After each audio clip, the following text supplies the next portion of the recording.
Hi, everyone, and thanks for joining again for a conversation. So, today we are marking essentially the first 100 days of the Trump administration, but we're already a little bit beyond that. So, we're also thinking about what the next 100 days have in store. And I thought it would be just great to have a conversation with a colleague and friend of mine, Tom Joscelyn, who has different expertise, but one of them is certainly about democracy and the preservation of democracy in the country, disinformation, and things like that. So, Tom, do you want to just introduce yourself and then we can get rolling? Yeah, sure. Thanks for having me on, Ryan. I'm a senior fellow at Just Security. Been there. This is my second year there. I'm very happy to be part of the team and working on these issues. And I've had a long history writing publicly, going all the way back to 2004. I worked on counterterrorism, counter-extremism issues, foreign policy. A lot of different contexts, and of course, shifted gears after January 6th when a whole new threat stream emerged. So happy to talk about it. Yeah. And then Tom and I, for those folks who might not know, like in some ways we have ongoing conversations. Many people don't know the degree to which we're basically talking about these ideas quite a lot. So in some ways we're inviting you into conversations that we have in any case, but we're going to try to be pretty rigorous about thinking of some of the issues and systematic and thinking about some of the issues in this conversation.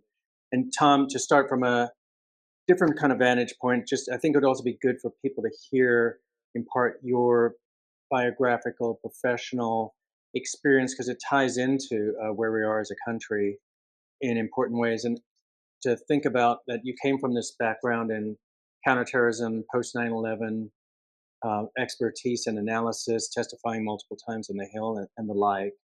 And then you made the choice to join the January 6th committee, which for you had particular kinds of trade offs. And why did you join the committee? What's the kind of mission orientation or the ways in which you think about these issues affecting the country and put yourself in these situations of trying to kind of fight for democracy? How did that connect up with the January 6th work? How does that connect up in ways in which we've talked about a little bit as to where we are as a country today?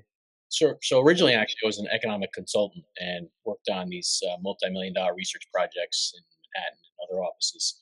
And then, of course, after 9/11, I started to shift gears. Still worked as an economist, but started a second career basically in counterterrorism, and that built up over time. Eventually, it became my full-time gig doing counterterrorism, counter-extremism work. Basically, taking large amounts of research and voluminous amounts of information and boiling it down to what's important. I've kind of done that my whole life. And so I worked for years on counterterrorism and counter extremism, foreign policy related issues. And then after January 6th, you see a whole new threat stream emerge here inside the US. Not so new, but you see it manifest. And what I saw was, I'd spent my entire adult life studying counterinsurgencies, insurgencies, extremism, how conspiracy theories motivate violence. These were all parts of the things that I've been studying for so long, and then to see it manifest in a new way on January 6th meant to me that I had to shift gears. So, somewhat controversially, in my professional circles, I did leave what I was doing and started working for the January 6th committee, and then became the principal drafter of the committee's report. So, a lot of the work there is mine, but not all of it. Yeah, and in a way, the January 6th events kind of tied into your um, expertise as well on like political violence and use of violence in a way. And the way I see it is, in part, there's a continuity between January 6th and what we're experiencing in the country today, which is also like a glorification of violence and the use of violence to kind of tear down institutions and norms. Um, You know what? That's exactly why I left what I was doing and went to go work for the January 6th committee, because I wasn't so much concerned about documenting what happened on January 6th, although that was a big part of what I did. Quite frankly, I think it's obvious if you just watch that day and have common sense, you can figure out what happened. I do think we found some new things and we put things in new context or new light. But really, what I was worried about was going forward, what was going to happen, because once Donald Trump and his supporters had crossed that Rubicon, you're in a different world, right? And if he returned to power, what I was afraid of was that he would pick up where he left off, and he, in a lot of ways, has essentially done that. I mean, this time around, the second Trump administration is different from the first one. He's come in with a very aggressive agenda to overturn really key parts of the federal government. to really undo a lot of what was working and to sort of remake the government the way he wants to do it in ways that are unlawful, which we can talk about. And he surrounded himself with many more yes people this time around. One of the things that we documented on the committee about January 6th was there were still people, even up to the end, who were putting the brakes on, who were saying, like his vice president, like senior officials of the Department of Justice, who said no to him on the things that he wanted to do that were illegal and unconstitutional. And this time around, I'm afraid that he's got doesn't have those types of people around him anymore. He's replaced them with loyalists who really will do his bidding. So I think he did I think he did start off where he left off. If that makes sense. Yeah, yeah.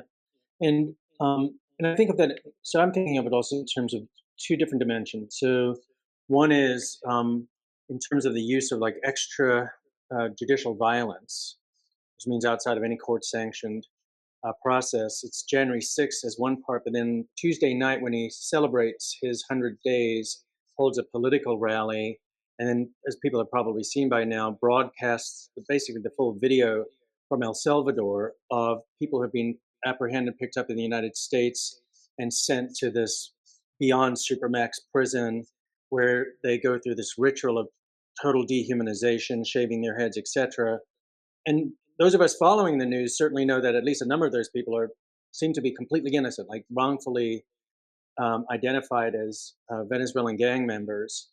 Um, and But it's a glorification. At the end of the video, cuts back to the rally, and lo and behold, his supporters cry out and cheers and USA, USA.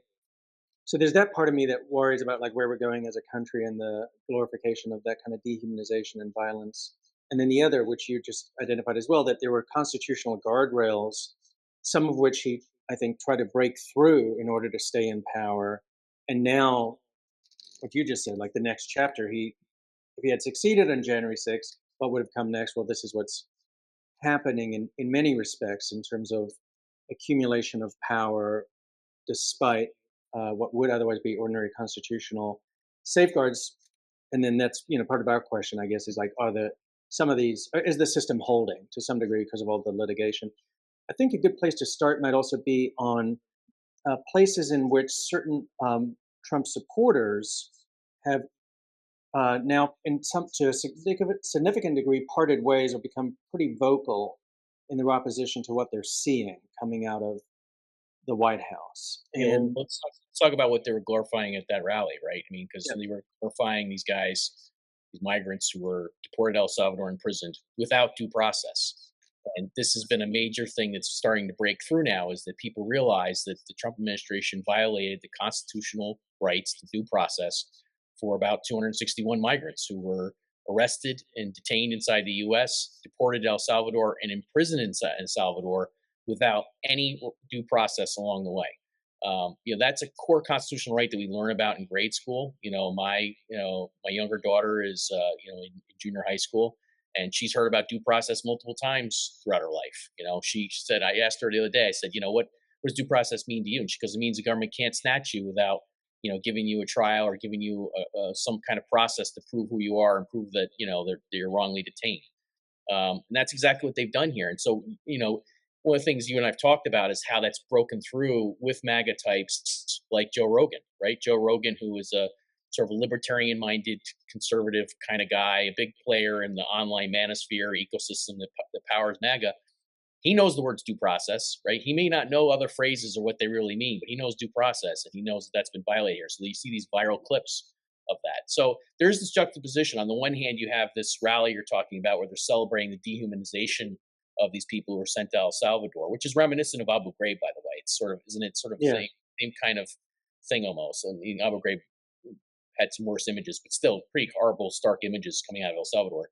So on the one hand, you have them celebrating it. On the other hand, you have parts of this coalition of supporters around Trump who seemingly still adhere to some sort of constitutional principles and belief in constitutional rights, and they understand that there's something objectionable has happened here. yeah. And also, I think of it as the people at the rally are not necessarily representative of a particularly larger group because they're self-selected into going to the rally to celebrate the 100 days.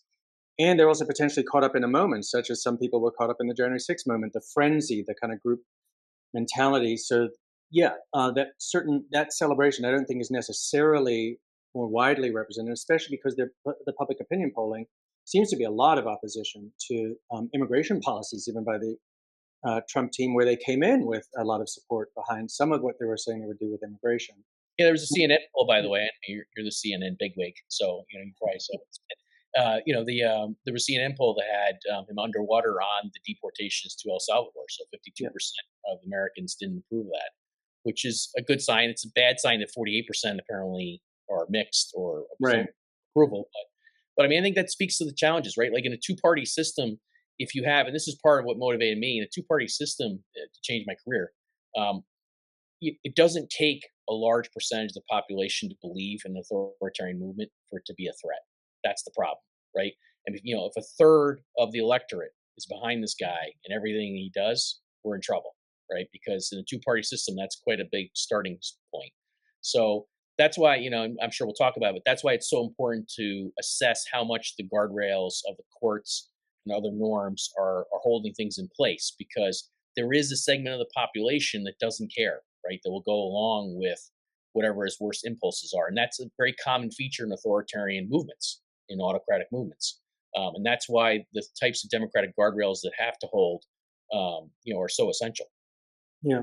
Um, and then just to drill down a bit, in the sense of how the courts are responding on the due process question, and in addition to that, including conservative jurists. So in the Abrego Garcia case, so not an Alien Enemies Act case, he was alleged to be an MS-13 member sent to El Salvador, and is El, and he himself is El Salvadoran. In that case, the government admits that they sent him there incorrectly, but they are refusing to do anything to bring him back. And lo and behold, in the Fourth Circuit panel, Judge Wilkinson has been the most outspoken, and he is a stalwart conservative jurist. One of the things I like to point out about him is that in the post 9/11 jurisprudence, he writes an opinion that favors the government's ability to apprehend people out of the Afghanistan conflict without a hearing. He's that author. He's overturned by the Supreme Court, but he's that author. And then he's writing these very powerful opinions saying people must get due process, and that what the government is trying to do seems to be taking efforts to evade due process, goes up to the Supreme Court the first time, and there's no dissent on this issue of Abrego Garcia, and that the district court is operating it properly by requiring the government to facilitate his release from El Salvador. They haven't done it. And then it goes back up to Wilkinson, and he does it again. Now, in terms of the system holding, it is interesting. It really is like the dog that didn't bark. The Trump administration has not appealed his ruling.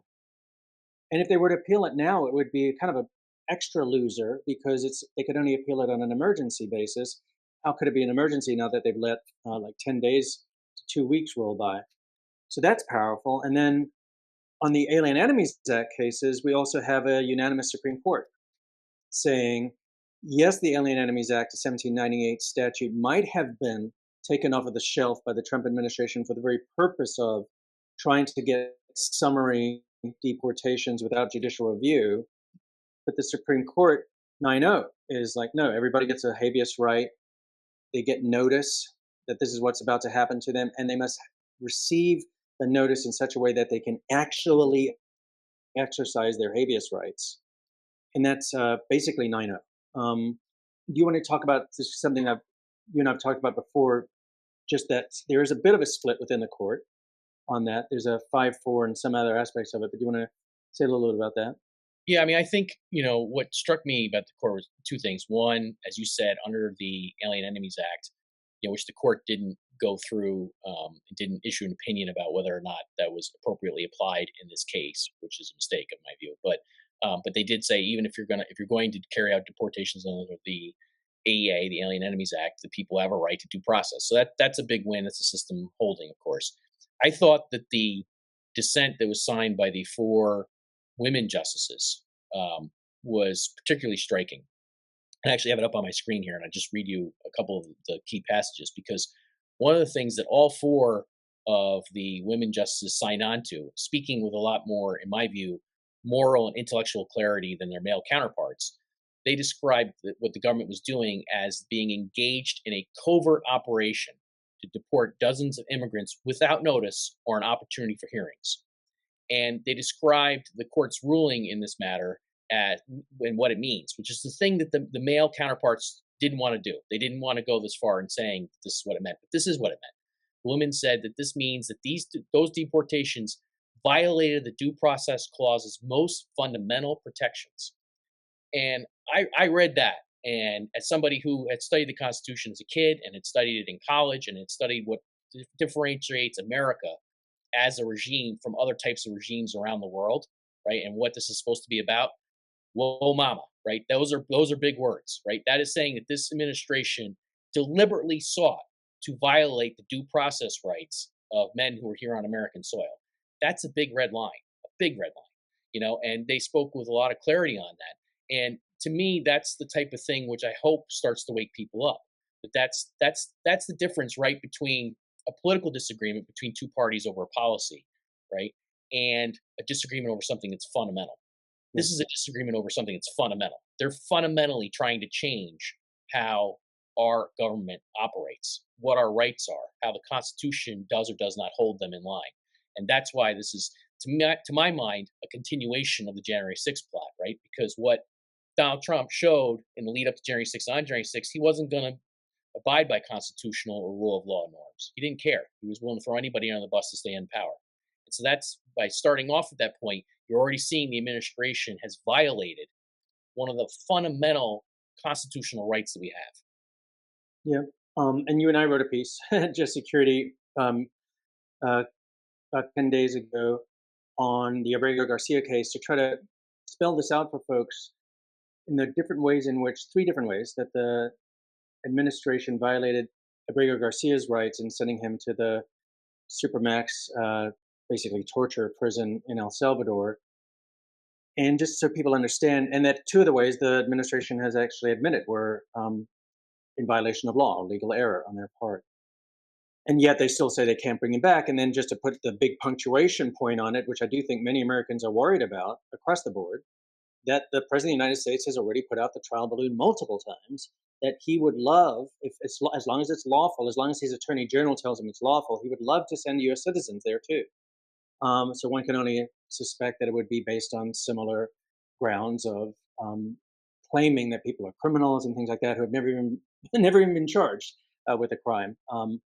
As the Associated Press and the New York Times have reported on the specific numbers of individuals sent under the Alien Enemies Act and called or designated criminals by the administration. So that's one, building block.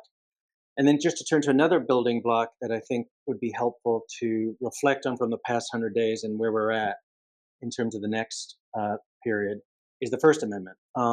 So in the First Amendment, the way I think about it, and just to tee it up for you, Tom, is on this issue as well, there are many Americans, I think, are being animated by concerns that the government, especially in the Biden administration, overstepped the line in terms of what they consider to think of as like censorship with respect to social media companies. That the Biden administration engaged in violations of First Amendment rights of Americans to discuss COVID vaccines, masks, lockdowns, etc., and other things, and that they did that by pressuring the social media companies. And a case is even brought by Missouri all the way to the Supreme Court, Missouri v. Biden, as it was originally called, and they don't win at the Supreme Court.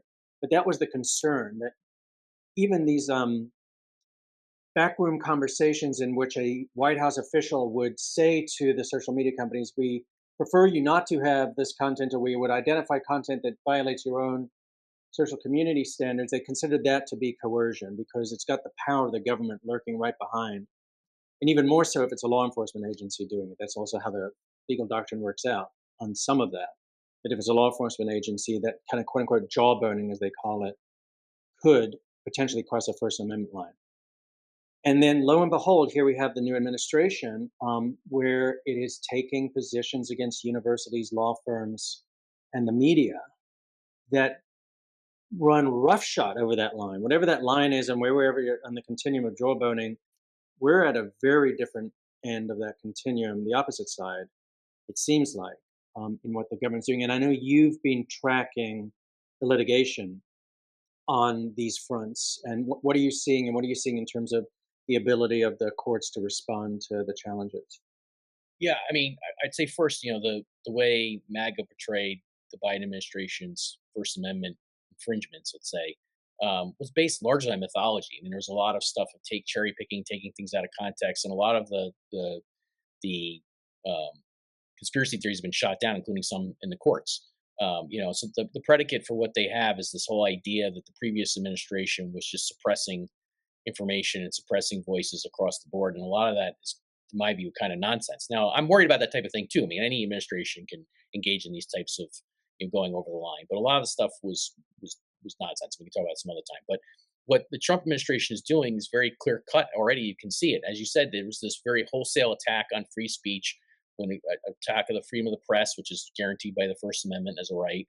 Attack on academic freedom at universities, attack on students, picking students up and changing their visa status or revoking their visas, or we don't even really know all the details at this point. But there's this effort to deport students in large numbers, foreign students, international students, based on speech that the administration disapproves of, and these attack on law firms. But here's one of the ways that we know that the administration really has crossed again a big bright red line, just as they crossed with due process, right? And the way is that with the Associated Press, a news outlet, quite frankly, in terms of news outlets, I don't think the Associated Press is very biased, right? It's a very important news wire, has a lot of coverage that I rely on. And the White House tried to bar the Associated Press from White House events because the Associated Press wouldn't change the name of the Gulf of Mexico to the Gulf of America as President Trump, demanded. Now, quite frankly, this whole effort, which I saw them having hats with Gulf of America on it even today at the White House. This is it's easy to dismiss this as juvenile jingoism, right? It's sort of silly stuff that they're engaged in. However, Trump and his team tried to force the Associated Press into adopting Gulf of America in its style book. And when they wouldn't, they banned them from White House events. What happens? A federal judge reviews this case and says this is clearly a First Amendment right violation by by the White House, violating the Associated Press's First Amendment rights, and it's a constitutionally unacceptable, and it's a form of viewpoint discrimination where there's a long jurisprudence in the courts and in legal history about viewpoint discrimination and how that the government can't engage in it because it violates First Amendment rights. So this is a pretty striking example where, to my mind, what's telling about this is something really stupid and silly, trying to change Gulf of Mexico to Gulf of America, and yet they tried to cross a bright red line even on that, right, on terms of First Amendment rights. So that to me is what's striking about it. It's not the press writing some hit piece on Trump that's unfavorable to him that he disagrees with, right? It's not that. It's purely because they wouldn't change the name of this body of water, which has been known as Gulf of Mexico as far as any of us can remember, to Gulf of America. So that's the type of thing. I think those are the types of cases that are now winding their way through the court. I think due process and the due process violations have already sort of resonated with some people on the right, including Joe Rogan, as we mentioned, everything. I don't think people really know how much these free speech and First Amendment violations are really occurring right now. Yeah, yeah. And I think if people were to get deeper into the weeds a bit, on like the law firm executive orders, uh, those ones are like targeting law firms and targeting individuals in some cases as well, that are seem to be clear violations of First Amendment rights, of rights of association. The law firms that have decided to litigate the case are seeing them, handed victories by the judges across the board. The judges are indicating these are kind of First Amendment association right violations that are just flagrant. That's why in the legal community, there's a lot of concern about law firms not fighting it, because the idea is that, wait, if you fight it and take it to court, you will win in court. So why would a law firm of all institutions hold their punches? And I think, to me, that like clicks back in with what was the Biden White House's relationship to social media companies. This is why it's that on steroids. It's really telling and dictating to the law firms like who they should take as pro bono clients. And these are law firms that are private associations. If a law firm wanted to take only Republican Party affiliates as their clients, that is their right. or only Democratic Party affiliates as their clients. That is their right. That's the firm. They could set up a firm just to do that. But the White House is clamping down and saying, no, no, you have to take clients and issues that are overlap with in some kind of Venn diagram with Trump's areas of interest, and otherwise suffer serious penalties that could, uh, for some of the firms, think of as an existential crisis in the sense of like drying up clients' inability to work or have access to security clearances, government buildings, and the like. And so that's one aspect of it that I think people should be alert to, and also alert to how the court system is responding to it. And then there's the third one, which you had mentioned as well, but just to identify court cases around this, that the detention and deportation, and you can deport without detaining, but the detention and deportation of students on the basis of what it looks like to be political activism, political speech. Now, if they're doing it on the basis of committing crimes or anything like that, taking over buildings even potentially, but on the basis of just speech or writing an op-ed, Tuesday, on the 100th day, there was a court case that's super important that overcame a motion to dismiss by the government and did it in large part on First Amendment grounds, saying that based on these alleged facts, this goes to trial because it looks as though it's a First Amendment violation,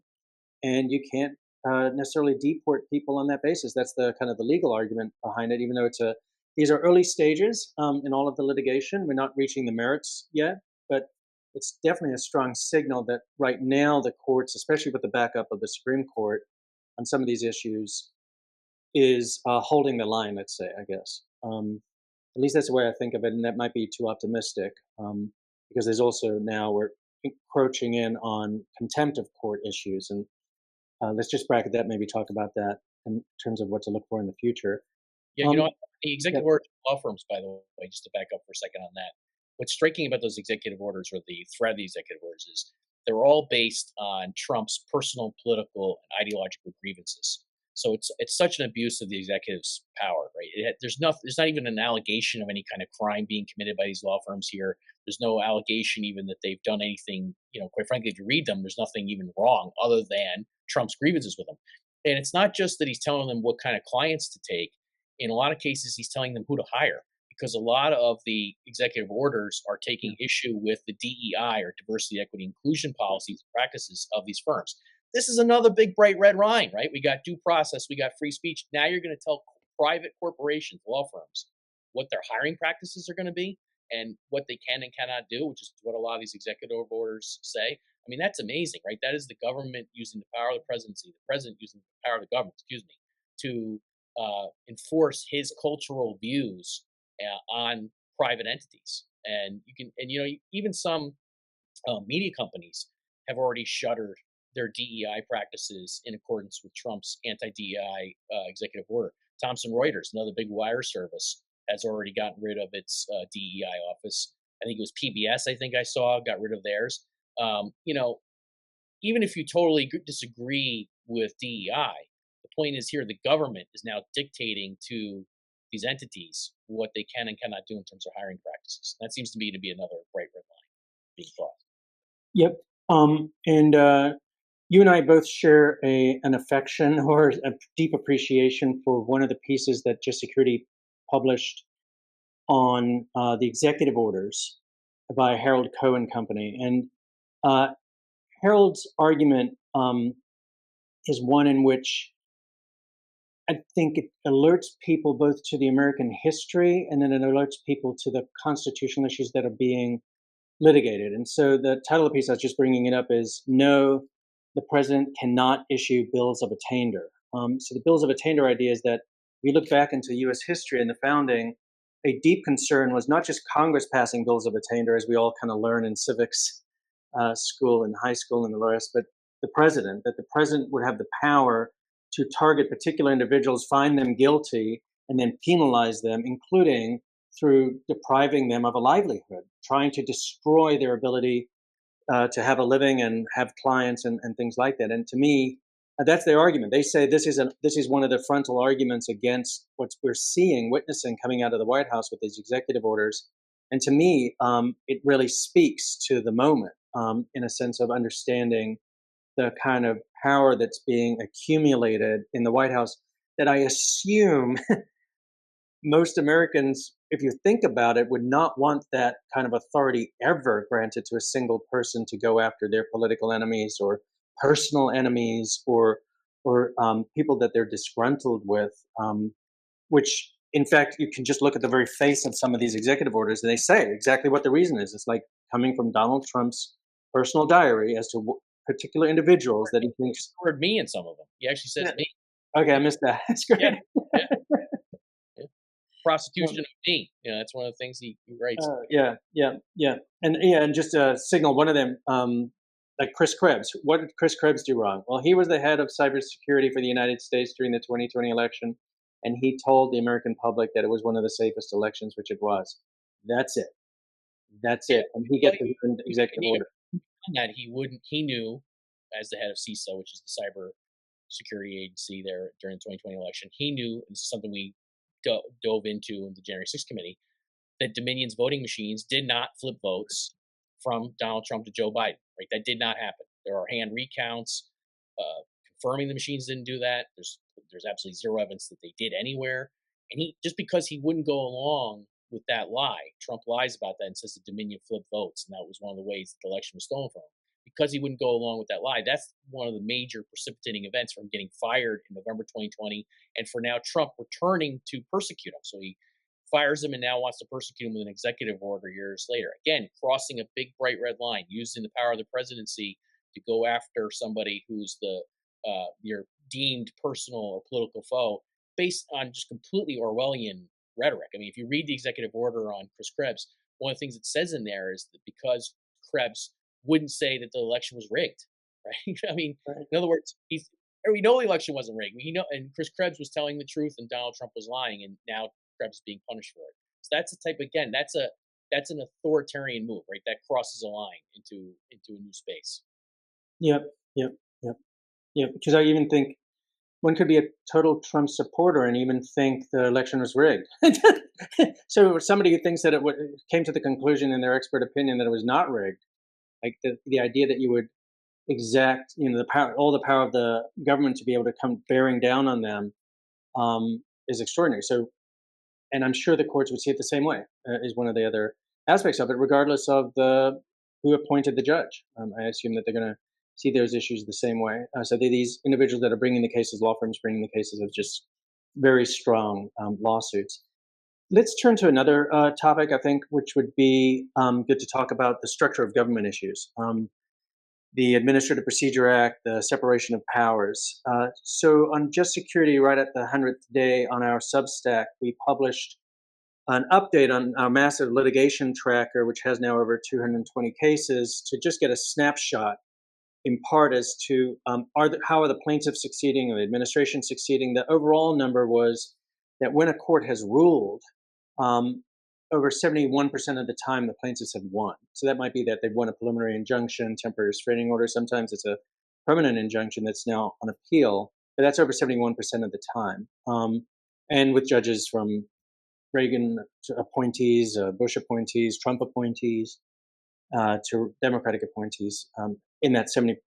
But if you break it down, I think one of the more interesting pieces is that a huge clump of those cases are in immigration, and then a huge clump of those cases are Doge, Elon Musk, structure of government type things, dismantling Department of Education, dismantling USAID, mass terminations of public employees.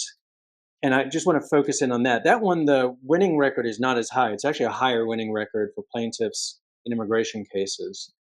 Um, Still a strong record in the latter cases, but not as high. And it's good to know that or be aware of that.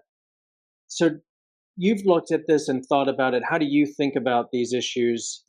Back, base, back to the original part of our conversation here, which is the constitutional bulwarks that are supposed to be in place, regardless of who occupies the White House, and what kinds of stresses they're under at the moment. So again, the central issue is that under the Constitution, let's back up for a second. So in the first administration, Trump says, "I've got an Article 2, and that means I can do anything I want to do." Right? And when he said that, I remember he said that. I think it was in 2019. I think it was in context of the Mueller report or something. doesn't matter. He was saying that Article 2 under the Constitution basically grants him the power to do whatever he wants to do. I remember thinking that and flashing back to being a kid in school thinking, whoa, buddy, there's an Article 1, there's an Article 2, and there's an Article 3. You've got Article 2. That doesn't negate Article 1 and Article 3, right? Which is Article 1, of course, being the legislative branch, Article 3 being the judicial branch. And, as you and I have discussed before, Article 1, Congress is supposed to have a lot of powers under Article 1, enumerated powers. And these cases that you're talking about here with the separation of powers and cases have been brought under the Administrative Procedure Act, which was signed into law by Harry S. Truman in 1946. These cases deal with that tension between Article 1 and Article 2 powers, because what's happened here is that Congress has the right under statutes to basically enact and fund federal agencies, federal government agencies. And what the administration did, particularly through DOJ, but also through the Office of Personnel and Budget Management and other things, they came in with a group of ideologues and said, no, the executive branch can go in and undercut these congressionally founded and established federal agencies, right, without Congress's approval. That's the thing that's at stake in these cases. So again, you're talking about a constitutional bright red line being crossed, because under our system, no, Congress has the ability to establish these agencies and fund these agencies, and the executive branch can't unilaterally go in and undercut that. And what you've seen in some of the cases already, I think there was one with the Consumer Financial Protection Bureau, which was established in 2011 under a Dodd-Frank Act to protect consumers after the financial crisis of 2008, 2009. The administration came in and tried to wipe out the CFPB, and there was already a ruling by a judge who said, no, you're clearly violating a fundamental separations of powers issue here, a constitutional principle of the separation of powers. You see it in the Voice of America case where the Trump administration tries to come in and wipe out the parent company for Voice America and its affiliated organizations, install Kerry Lake as the head of it. A judge there said, you violate the Administrative Procedure Act, right? Because this is a case where the APA, Voice of America, has been established by Congress for many decades now and receives funds under congressional appropriations. You can't just come in and wipe it out.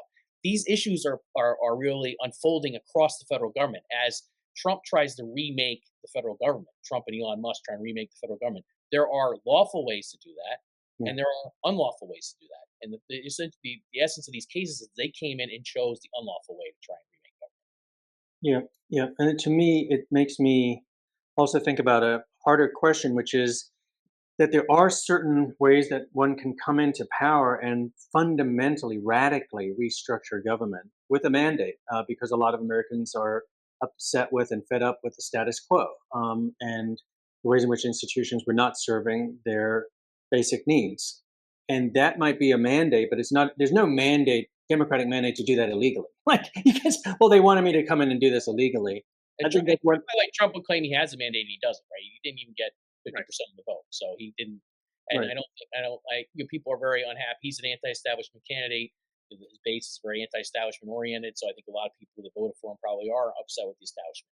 My argument there is, okay, you can want to reform the establishment all you want. There is a legal way to do that, and there's an illegal way to do that that actually jeopardizes the whole system that the Constitution is predicated on. The whole system that was built by the nation's founders in the constitutional form of government that has existed, and these entities that they're attacking have existed for decades under that constitutional system, and they come in and say we can change the game overnight. And so that's the problem, right? Is that's what these cases are getting at. Yeah, absolutely. And a good example of that might even be like the dismantling of USAID. Like, one could dismantle USAID. You just got to go to the Hill and get congressional support for it, and talk about a sympathetic Congress. They've got the Republican Party has control of both houses. If that's what you want to do, that's the way to do it. I think the reason they aren't going to do it that way, or wouldn't want to do it that way, is that they wouldn't actually get the support in the Senate that they need. People like Lindsey Graham are very strong supporters of USAID, and he apparently sent a letter, according to the Washington Post, a bipartisan letter with some other Republicans and Democrats to try to preserve USAID. And our colleague, by the way, did a great piece on that about the USAID. Remember when there was the first effort to eliminate it, where it was originally established under executive order by John F. Kennedy Jr. and then was reestablished by Congress. So it's a little bit of a wrinkle from some of these other agencies we're talking about how that works. But it's a very interesting case. But it still fits into this whole rubric of cases that we're talking about here, or genre of cases where the administration can't just come in and do this. They've got and federal judges have already said this. Federal judges have already said you can't just usurp the powers of Congress. You have to ask Congress first. Yep. And the one piece I do also want to like alert viewers to is there are another set of cases that I think are in the gray area. So people are aware of those, where I don't think it's so easily called out as illegal activity. And it's interesting, and I'd even put it this way to put an extra nuance on it. It might even be that it is in current violation of U.S. Supreme Court precedent, but it's a different category. So that's the independent administrative bodies that the question is like the National Labor Relations Board.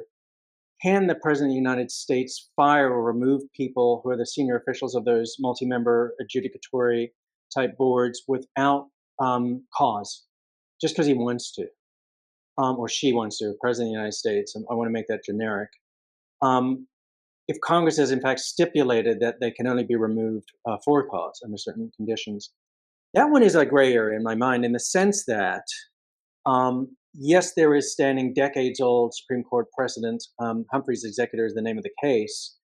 But it is also true that Chief Justice Roberts has signaled that the court is very open to reconsidering that precedent and thinking that it might need to be tailored or reduced down. And I do think that the administration went into legal battle in mind thinking, look, we might just lose in the lower courts because in some ways the lower courts are constrained by the idea that they have to abide by the existing Supreme Court precedent. But when we get to the Supreme Court, that's the one we're going to try to litigate to see, because the court has been sending multiple signals that they're open to this. So I think there's certain interesting gray areas for people to be aware of, and also to realize, in a certain sense, that's why I think when you and I are calling out certain conduct as patently illegal, like we really mean it, and we have this idea that there's other places that are litigable issues. Yeah, sure. I mean, Yeah. let's we all know. We all know. I mean, anybody who's studied the Constitution in Article One versus Article Two, we know there are gray areas between Article One and Article Two, the powers of Mhm. Congress and the power of the presidency. And quite frankly, going into this administration, we know that Congress, at least in my opinion, um, has really not lived up to its end of the bargain under the Constitution, what it should be doing in terms of legislation and governing. There's a lot. Congress has become much more of a performative vehicle as opposed to a legislative or a governing vehicle, and that's a big problem, right? That's a trend that is pre-exists this version of the Trump administration that it's certainly capitalizing on or attempting to capitalize on, and that's part of why some of these moves here, where of course the Republicans control the House barely, and a lot of those people who control it are Trumpy or Trump supporters, so they're not going to say boo anyway. But it's interesting to watch as Trump attempts to or does undercut the powers of Congress, to not see Congress respond, right? To not see Congress say, "Hey, wait a minute, those are our powers that we Mhm. sort Oh yeah. you know." And that's part of a longer term trend here, which is a problem that I think the Trump administration is capitalizing on, and maybe it's coming to a head under his administration. Yeah. Um, and so let's kind of turn towards prospectively the future, talk about what you are looking for, like in the next 100 days, in terms of whether or not the system is holding. So on Wednesday, we published a piece of Just Security by Steve Laddick, one of the preeminent scholars of the U.S. Supreme Court, practices before the U.S. Supreme Court. An incredibly And, fast writer too, by the way. and what did you say? Sorry. Incredibly fast writer too. Oh my gosh, yeah, absolutely. And he has his own Substack that's very popular for many reasons, expert opinion and very fast to be able to get out ideas that it usually takes a team of individuals, not one person, to produce. And so Steve takes stock, and his view is that right now the Supreme Court is holding the line, that it is not buckling, that it is not doing what other institutions in our country are doing, which is bending the knee. And this is under the leadership of the Chief Judge, John Roberts, and we're seeing unanimous opinions and or per curiam opinions with no dissent, or 7-2 decisions to reverse the Trump administration's effort to deport people out of northern District of Texas under the Alien Enemies Act. This 1 a.m. decision by the Supreme Court with only Alito and Thomas in dissent. And he puts these together, looking also from the lessons of post 9/11 litigation to the Supreme Court, and thinks the system is currently holding. And in a way, the Supreme Court is also signaling to other courts across the country, like, this is our role. So I guess the one question is what you're looking for in terms of, is the system holding? Am I being naive to some extent of focusing so much on my area of expertise, litigation, law, the third, third Well, branch. there's an Article 3, baby. There's an Article Yeah, 1, there's an Article 2, and there's an Article 3. I The think we got a title for this and conversation, artistry right? matters, you know? So, no, I don't think it is, being myopic to focus on it. I think it's an essential part of all this. I tend to agree with the way I haven't read what the Vladeck piece you're talking about yet, I confess. But I do tend to agree with that. I think, for example, Justice Roberts threw a brushback pitch at Trump when he threatened Judge James Boasberg. Remember, Judge James Boasberg was a key figure in these, deportation cases without due process.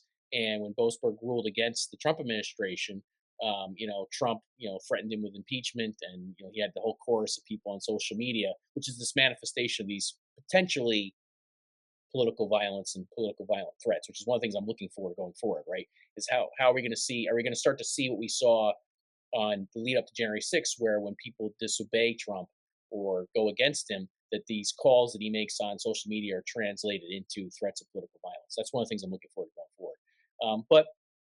But I would say to my friends on the left, listen, I have a lot of criticism of the Supreme Court.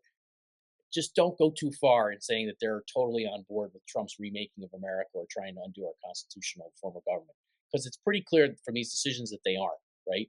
I mean, yes, there are plenty of decisions I disagree with. I'm one of the principal drafters of the January 6th Committee's report. I know that story inside and out. That immunity ruling was horrific. I can eviscerate that, I think, all day long, But, and there are other things on social issues and in terms of funding for campaigns. There's all sorts of issues I disagree with on the Supreme Court. But I think we have to come down to these fundamental constitutional rights and structures. This is where it has to hold. This is where it has to. If the courts don't hold, the Supreme Court doesn't hold the line here. And so far, I agree with Vladeck. I think they are holding here. That's what matters the most, right? We can claw back other things. We can claw back other rights that are definitely being eroded under this court. And I agree with those criticisms. But there has to be a line that can't be crossed. And the Supreme Court has to hold that line. It has held that line to a large extent on due process rights. It's held the line in some other things. And that's really one of the key tests going forward here, how much they're going to hold the line.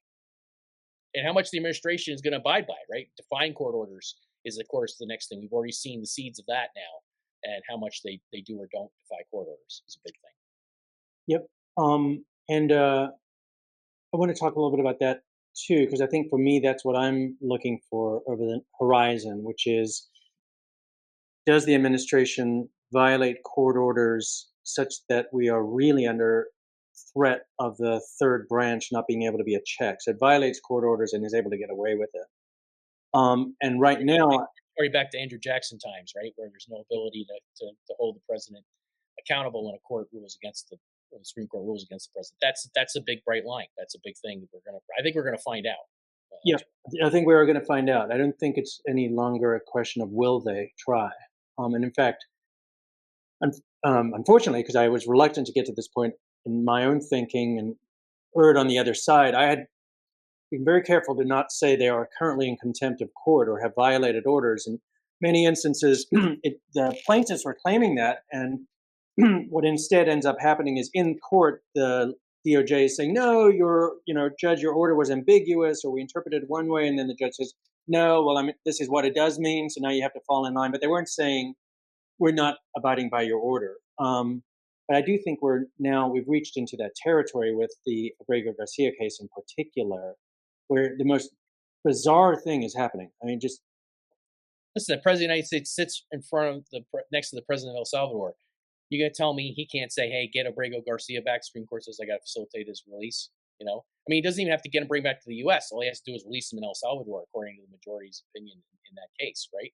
So he can't do that. Trump really can't say to this guy who he's giving money, by the way, to fund the imprisonment of these people, in my view, entirely illegally in El Salvador. He can't say, "Hey, get that guy out of the prison," right? I mean, it just sort of defies credulity, right? I mean, you can't and basic logic. And so I think obviously they have been in violation. There are rumors that there's something going on or some kind of deal being placed. That's why I've kind of pulled my punches a little bit in talking about it too. But I mean, obviously this should have been a done deal already. I mean, yeah, yeah. And all I meant by bizarre is because I don't think it's bizarre. I think it's very straightforward what's happening. The bizarre part is that ABC News interview with President Trump on the eve of the night of his 100th day. The reporter says to him, "There's a phone right there on the desk. You could call the president of El Salvador and get Abrego Garcia released." And the president's response is, "I could." Yeah. And that's what the Supreme Court said: facilitate his release. And what's the bizarre part is that the administration, even in litigation post the Supreme Court opinion, seems to be describing the court order in a way that is a gross mischaracterization of it, to the courts themselves. In fact, in one instance, this is what's so bizarre about it is I do chalk some of this up to incompetence, which is misquoting the court. They misquote the court in a filing to the district court as to what they're under order to do.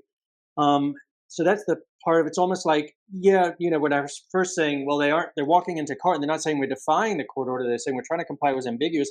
Here, they're actually walking in and saying, well, that's not what they said. And it is what they said. I mean, it's one sentence. It's not like we're interpreting paragraphs from the Right. Supreme Court. It's one sentence, and it says properly ordered to facilitate release, Abrego Garcia's release from El Salvador. Like, done.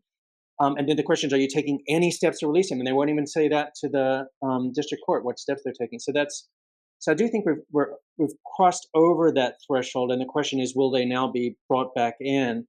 And what are the levers that are available to bring them back into compliance?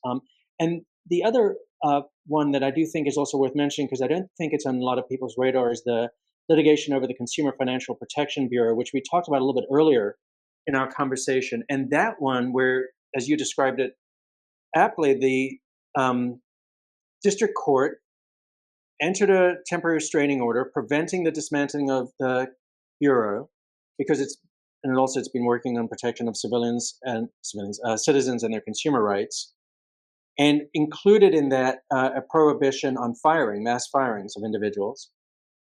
And then, lo and behold, what does the administration do? They do a reduction in force of 90%, 90% Yep. of the CFBP's staff, 90%. And it's a little bit complicated, but to unpack it, and I do unpack it on my newsletter Substack. But the bottom line is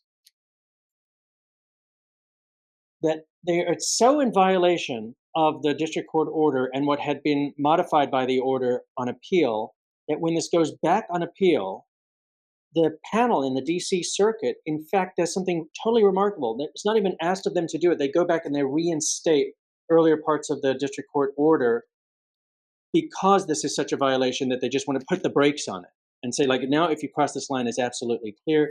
And joining the majority in that DC panel opinion is another Trump appointee, just to underscore what's happening for people to see where we're at as a country.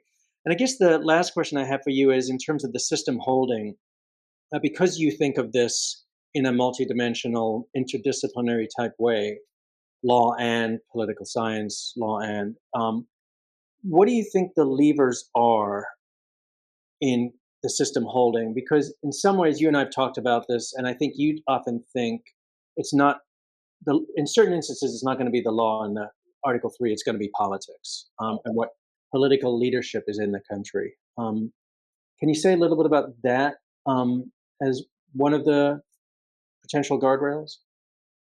Yeah, I think, in a two-party system such as ours, again, it comes down to the people, right? If the people don't want to adhere to constitutional norms, the constitutional form of government, then we're in trouble, right? And so the people have to pick political leaders who will stick to the system or enforce the guardrails. I mean, one of the executive orders, I think it was a presidential memorandum actually, but one of the dictates that came down from Trump was going after Act Blue, the Democrats' fundamental, the largest donation platform they have online for getting funds for Democratic candidates. I have no idea what Act Blue does or doesn't do, to be honest with you. I've never donated Act Blue. I don't know any of the different, news items out there about it or anything else. But it was transparently and nakedly a political attack on Act Blue to tell his attorney general to investigate Act Blue, which is what he did. Again, that is violating a long-time norm. There was always this ethical wall between the Department of Justice's senior leadership and the White House going back to the Watergate days in the 1970s. Trump comes in and he already says that wall doesn't exist anymore. Right. He actually referred to himself as the chief law enforcement officer. So the bottom line is that all this adds up to me with it's going to come down to the people in politics. The courts play a role. Article 3 plays a role for sure. And I think the courts have put the brakes on in a lot of ways. But fundamentally, it's going to come down to a political question that the American people are going to be posed with. Do you want this type of autocracy, or do you want to live in a democracy? Yeah. Yeah. Um, yep. Um, that's a, I think, I tend to be a Debbie Downer, Ryan, as you know. no, no, but I think that's a way to end it. Yeah, Like that's the closing chapter as to where we are in the 100 days and what's to look for in the next 100 days. It's just, I think I had other thoughts of other things to talk about, but I don't want to. I want to leave folks with that thought because it sticks in the mind, and I think it's a good way of framing what the stakes are and what the possibilities are. So thanks for the conversation. Thanks for this opportunity to speak on microphones rather than just on the telephone, so others can hear what we chatter about and uh, worry about all the time. well, thank you for having me. It's great. Yeah. Good to be with you and look forward to the next conversation and look forward to folks joining us for the next conversation. We also appreciate feedback, which means things like in the YouTube comment section, please send comments. We're on Substack. We're on Blue Sky and the like. Always looking forward to engaging. And that's basically what we're doing here is we're trying to And you got to reach tell out. people, like and subscribe. That's what all the YouTubers say, Ryan. Like and Is that subscribe. right? I'm new in a way to this. So yeah, like and Amazing. subscribe. Like and subscribe. Great. I'll flash that across there. Yeah. Okay, great. Thanks, everyone.